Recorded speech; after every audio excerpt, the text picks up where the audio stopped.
Automation Junkie. I am here to give you some more details about how to land your first client. Seriously, now as a virtual assistant, we already know that it's a bit hard to get a consistent clientele unless we know what we're doing and we market ourselves properly. Well, I'm going to tell you some of the secrets that helped me to land my first client, but also maybe even gives you an idea as to how to just be an independent virtual assistant and have your own ways of doing it. I would say really just keep these in mind that it's subjective to your niche and your style of being who you are, but I'm going to try to be as creative as possible. I also want to mention that we have a community that provides all of this information as well. It's pretty dope because we have virtual assistants in there who are just starting. Also people who are already in the groove of things and getting all the things done, but they get free templates, all the things that I think has helped in my life. I share with them, of course. But we also have like just celebration moments and things that really help. We do a clubhouse room every week as well to kind of just give you guys the insight with other people who are listening about the same things that I just mentioned in the community. So we give you guys space to just listen and learn about all the things. Okay, I'm excited because I don't think people know how to really write a resume or even create a portfolio, but use Canva, okay? Use Canva.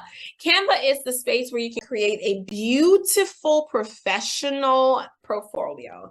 You want to have that to be somewhere where you focus your creativity. You want to show someone that, one, I'm different. You can even have a video on there so they can play it. And then on that video, it tells them more so about who you are. So it's like, hey, my name is Marie. I'm your next virtual assistant because of XYZ. And you give them that list of tools and skills that you have and use. Also, try to just be really cool. By the way, for that Canva template, that Canva resume, I'm going to provide a template for you so you can have that and use that. Why not, right? So check for that down below. I also want to talk about how to set your portfolio up. You want to be able to share enough information, but not over share. Okay, give them what they need, especially if you are niche down. And I know niching down is like the worst thing to sometimes say because it's overwhelming, but especially if you have an idea of what you're really good at, right? So I'm really good at automating clients, and all that means is that I'm really good at helping businesses streamline through tools that they have. So I'm able to create workflows for them.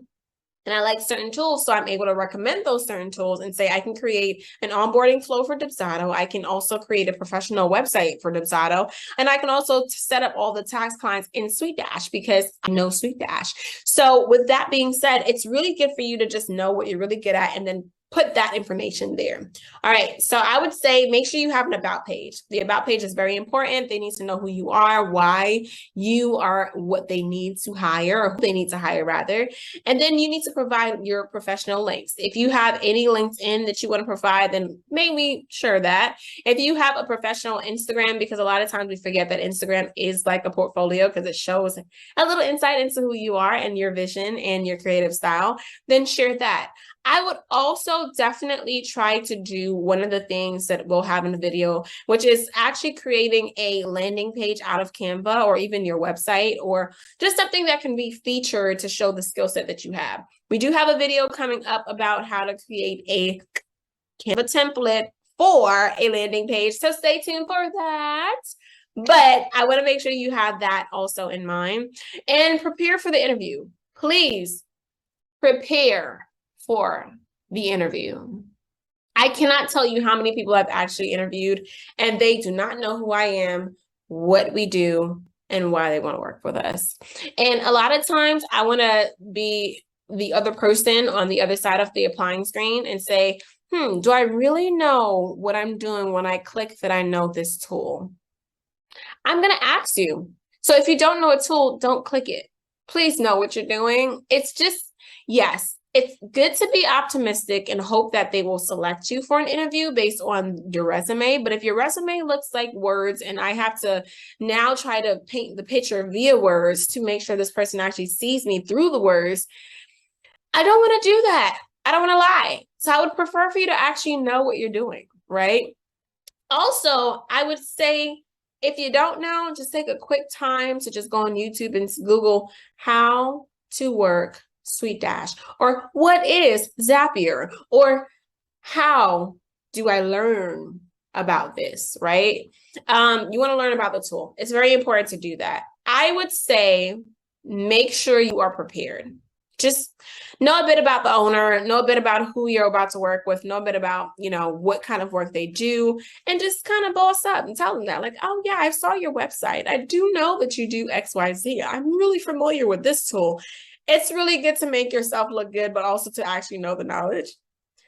We all can learn in like 10 seconds, but really, can we learn that quickly?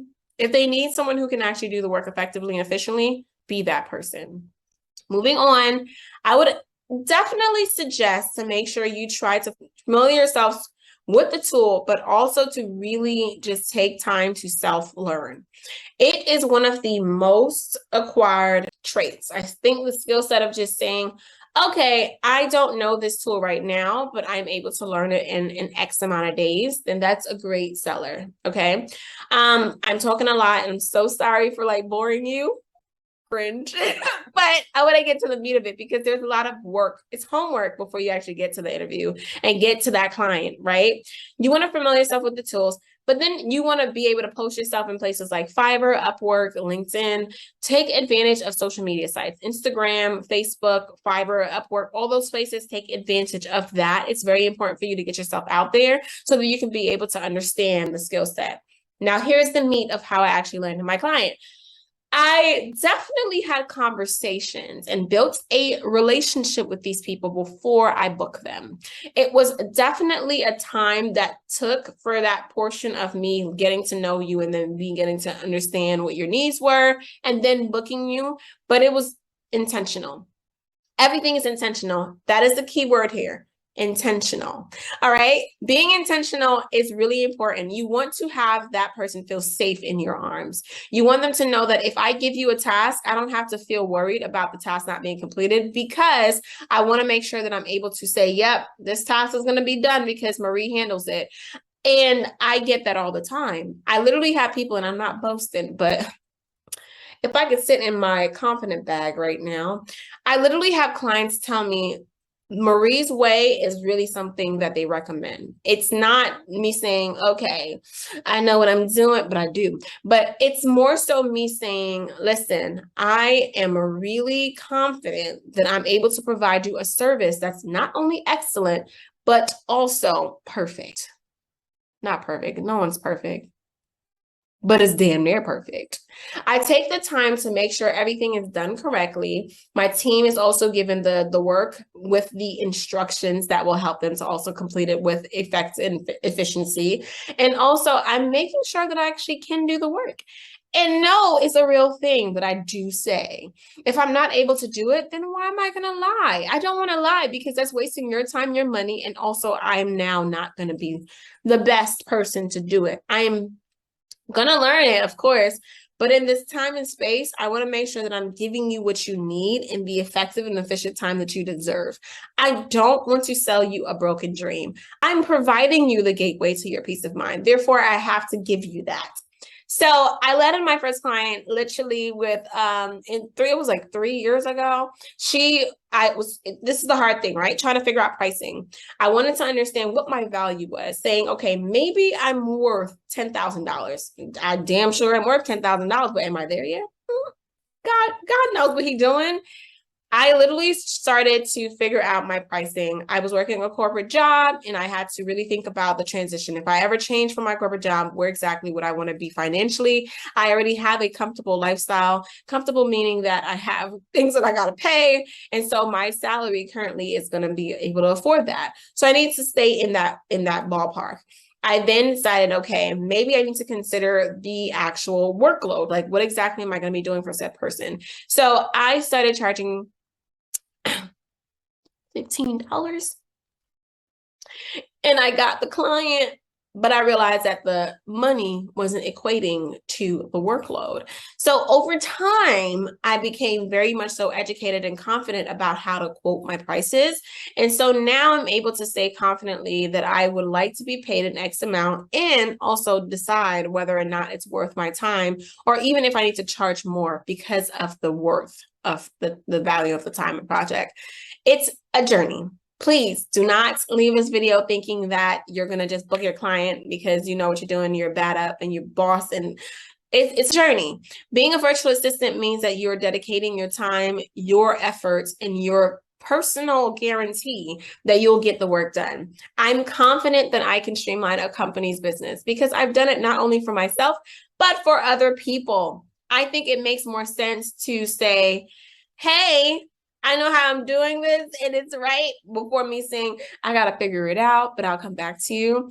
But landing your first VA is so exciting. We celebrate it inside of our community. We actually have a celebration section where they post their celebrations of booking their first client or whatever they're doing in their day that just makes them happy and celebrate. So come in the community, join us, because we are so happy for you and we are going to make sure that you get all the information you need. All right, I am definitely out of this video. Don't forget to join the community. Again, I've said it like 6,000 times. It's free. Free. And also don't forget to just come in our clubhouse room if you want to. But stay tuned for the next video. I'll see you later. Bye.